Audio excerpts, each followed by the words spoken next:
윤석열 대통령 체포 적부심에는 공수처는 부장검사를 포함한 검사 3명이 참석해서 입장을 밝히고 있습니다. 체포 적부심 결과에 따라서 윤 대통령에 대한 수사가 크게 요동칠 수 있는 만큼 공수처도 긴장한 듯한 모습입니다. 취재기자 연결합니다. 김철희 기자. 네, 고위공직자 범죄수사처입니다. 네, 체포 적부심에 윤 대통령 사건 주임 검사가 직접 출석했다고요. 네, 오후 5시부터 시작된 윤석열 대통령의 체포 적부심에는 차정현 주임검사를 포함해 검사 3명이 참석한 상태입니다.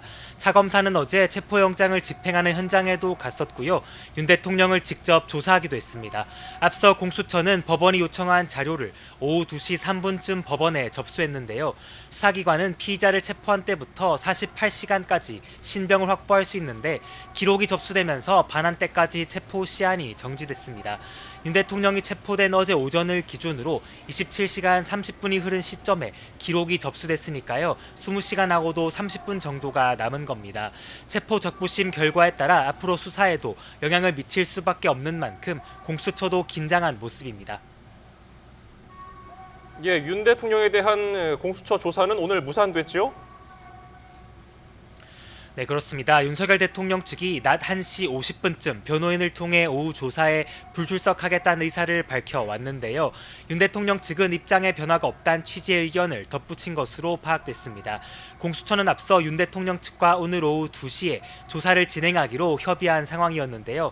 수사기관 입장에서는 강제인치나 방문 조사도 고민해볼 수 있었지만 공수처는 오늘 오후 체포 적부심 예정된 만큼 어렵지 않겠느냐 이렇게 설명했습니다.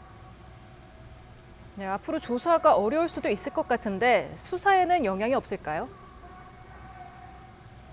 네, 공수처는 200쪽 정도의 질문지를 준비한 상황이었습니다. 어제 조사에서 상당 부분 진행됐지만 모두 소화하진 못한 것으로 확인됐는데요.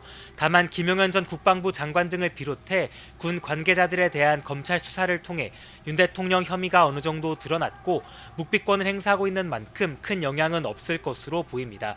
공수처 관계자도 윤 대통령에 대한 체포가 만 하루를 넘긴 만큼 구속영장에 대한 준비를 상당 부분 마친 게 정상적이지 않겠느냐 이렇게 말하기도 했습니다.